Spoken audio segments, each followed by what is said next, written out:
Alright guys, we're working on this guy today. So a few videos back we put in that new booster. Now we need to hook up the master cylinder, man. We gotta put brakes back on this thing. I need to get it moving around. So in this case, we're gonna be putting our booster on, our master cylinder on there. So this is our new master cylinder. I remember I painted this one up. So we can't just go ahead and slap this on here. There's a few things we need to do for our lines we have to make. So it's different lines, so I'll go over that a little bit later. And also our push rod is adjustable. So we gotta make sure we have the right push rod. This one comes with a little, I call it a chunk, it's more of like a spacer or whatever. So that sits in there, somewhat flush in there. So when we go over to our booster, we gotta make sure that the booster push rod sits close to that. They say just have it slightly touching minus an 1/8 or 1/16 of a turnout. And that's exactly what we did. So there's a couple ways you can do this. There's a tool, it looks kind of like that. I don't find it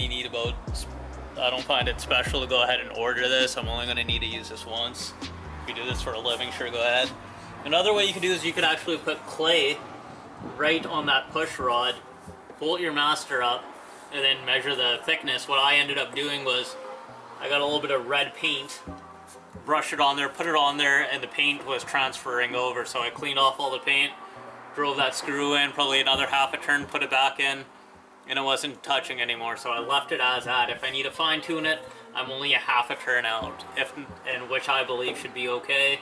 If it isn't, something I could quickly pull off, adjust, and slap back on. But it's better to have a little bit too loose. That way you'll have a little bit of dead pedal before the pedal starts engaging. If you have it too tight, then your brakes are going to be dragging. So I'd rather go one of the lesser of the two evils and have it a little bit looser than tighter. So with our master on and our push rod length corrected, we got to make up our brake lines. So our brake lines are just going from the master down to the proportioning valve. In this case as a T. I'm not sure if any of this stuff's original. This is for you guys that have these cars, the rare amount of you guys. I can't vouch for it, but in this car, it's been hot rodded before someone's been in here, so we're just gonna make it work, see what happens, and go from there. So in this case, we're gonna have a front port and a rear port. In this case, this master cylinder, I checked with the manufacturer. This one is rear, this one's front. Some vehicles will be flipped. So we gotta make sure you know which one's your front and your rear, and make sure that goes down to your block in the corresponding place. Alright, so here's my crude drawing here. So that's easier to explain on here than on the car. So here's our master cylinder cut off, or cutaway diagram I should say. So we got a front port and the rear port, and again, like I said, double check. It'll go down to this block. This block is shaped kind of weird like this. If you don't know which way is which, this is the easy way to remember. I drew a line here, ignore that. So you're gonna have 3 ports up top and 2 ports on the bottom. The 3, you should think of them internally as a T. On these old cars, the front, only thing that's T together right now is going to be the front brake. So you have a 3/16 brake line.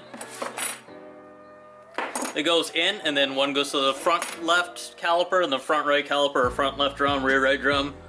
For the rears, you're gonna have one line from the rear that goes down to here, the bottom section. You can tell because it's in line. So one looks like a T and one looks like an inline. And that one just goes down to the rear brakes. In these old cars, the rear brakes are always teed off at the div. So they don't have a T that goes left, right immediately. This goes all the way back to the rear of the car, to the rear axle. So instead of getting too confusing here, this is a quick way to remember. So the only lines that we have to bend in this case is just 2. From our master to our combination valve, proportioning valve.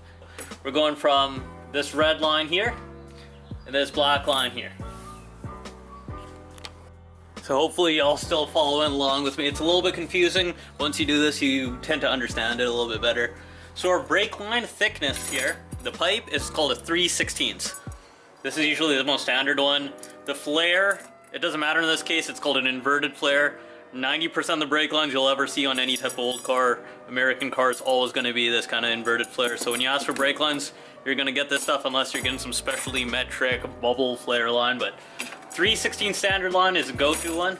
I went down to my parts store normally and I had to get these fittings as well. So I got some green ones, got some red ones. You get an assorted pack I cut the lines, the ones that came off the car. You could reuse these ones or you could get new ones, doesn't really matter.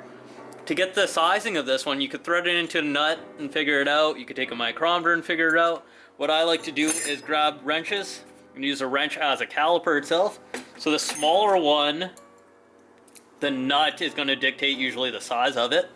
So you can see this is a 7/16. So it's got to be a 7/16 on one end. And this one is a 1/2 inch. Should be 1/2 inch. Sorry, right there is going to be it. So 1/2 inch, we're measuring thread, not the nut, 1/2 inch. So with that being said, we'll know which fittings go into there. And we should be all good to go. Hardest part is getting these. If you have a cool parts store guy, just pick up a handful of these guys and return the ones you don't need. If not, throw them all into a box, save them, because you'll probably end up using them in the future. But everything here, brake parts, brake hardware, two lines, two 20-inch lines, fittings. These guys are all like under 10 bucks, so nice to have around, and then at least you know how to do this stuff in the future, I guess.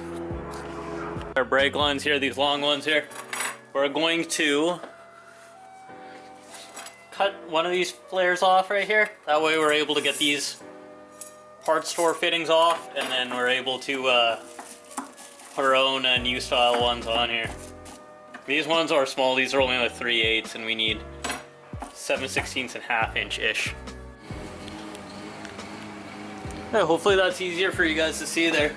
We used a pipe cutter. Make sure you use one of these. A hacksaw doesn't cut these things even around, it ovals it, so make sure you use a pipe cutter.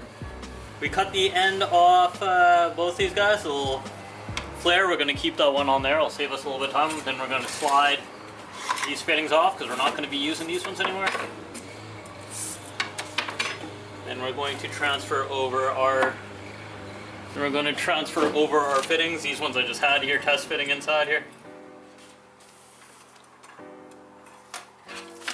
Yeah, 1, 2, and there you go, we're almost halfway done. One of them, I believe the front one's going to get a big one. The other one's going to get a smaller one. It's going to differ in your cases. These ones I measured on the car. So now all we got to do is re-flare this line. We're using a flare tool. Is the kit. It's got different dies. We're going to be using 3/16 because it's a 3/16 line. There's one bar that already got chalked up in the vise. Make sure that's on tight. And then make sure you set your line. Plus, don't forget your fittings. If you guys forgot your fittings once before, you probably know what I'm talking about. Never forget your fittings. We're going to clamp your stock in the die. And to set the amount of height, it's going to match the ridge. In this camera's not going to focus on that. I know it isn't, but you see that first ridge on this die? That's going to be our height check. So once its height is checked, we're going to tighten the shit out of these ones. Make sure, don't just use your hands, use a pair of pliers on these, get these things super, super tight. Because if this moves, you screw up your whole flare.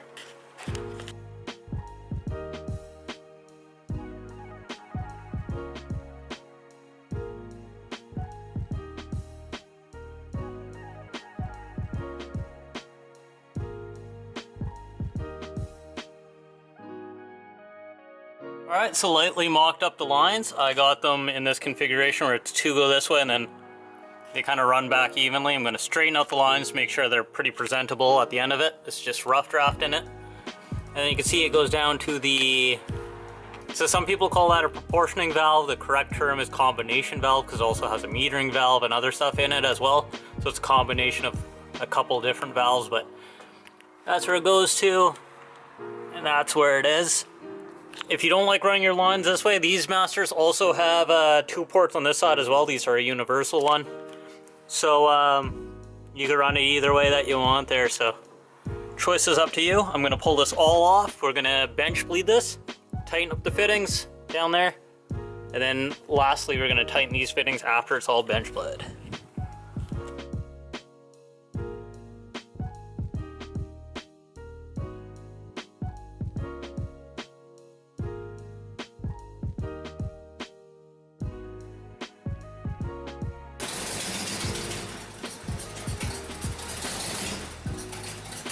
So there you go, the power brakes work actually amazing. Stops this car pretty well. The gear shifter's still dicked in this, and I need to buy some Type F transmission fluid, but after that she's all good. So we completed what we wanted today. We got a car we could officially move around here again. Yeah, check that off the list. So there you go. That's how we retrofitted that new style of that universal style brake master, brake booster to this car. You do it on any type of your old classic cars, so it's another way to keep these things going instead of having them stuck up, waiting for parts, and eventually getting mad and just firing it into the crusher. So thanks for watching, guys. Like if you like this, subscribe if you want to follow this build, and hopefully get it back on the streets and driving.